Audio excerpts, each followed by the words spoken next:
अऊज़ु बिल्लाहि मिनश्शैतानिर्रजीम बिस्मिल्लाहिर्रहमानिर्रहीम अल्हम्दुलिल्लाह वस्सलातु वस्सलामु अला रसूलिल्लाह व बाद। अस्सलामु अलैकुम रहमतुल्लाहि व बरकातुहू। नाज़रीन, मैं हकीम मोहम्मद अब्दुल जलील हैदराबाद तेलंगाना इंडिया से आपसे मुखातिब हूँ।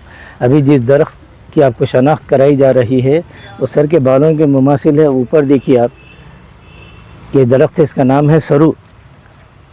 इसके अंदर और एक छोटा दरख्त आता है, उसको झाऊ कहते हैं, और इसकी कई किस्में हैं। फ़िलहाल आपको जो बताया जा रहा है ये सरू का झाड़ है।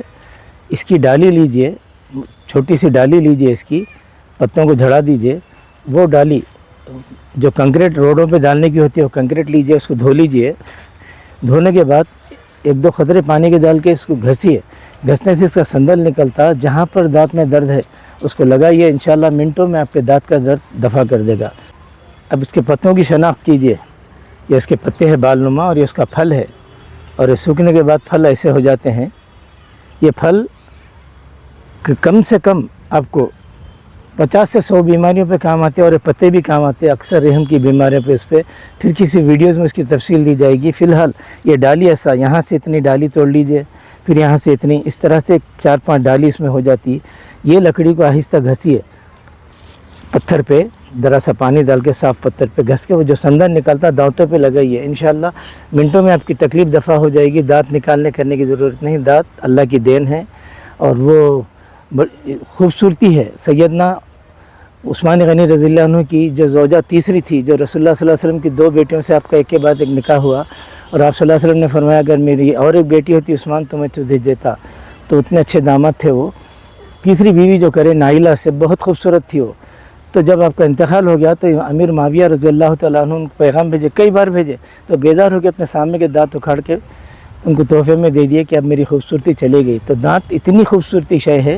ये सीरत हलबिया वगैरह अली इब्न बुरहानुद्दीन हलबी की किताब से आपको उसका माखज़ दिया जा रहा है। सीरत की बहुत मायानाज़ किताब है ये, उसमें वाक़या दर्ज है। और एक बात ये, कुरान मजीद में जहाँ मोमिनीन के ताल्लुक़ से एक बात कही गई, बुनियान मरसूस का लफ्ज़ इस्तेमाल किया। मरसूस रसास से है, रसास के माने हैं लेड, यानी खलई। इस झाड़ के अंदर लेड है, और ये झाड़ को, इसके पत्तों को या इसकी पत्तों के अर्क को खलई के हमान दस्ते में अगर डाल के कूटा जाए और कैंसर के गड्ढे पे लगाया जाए तो इंशाअल्लाहुल अज़ीज़ वो बैठ जाता बग़ैर किसी तकलीफ़ के।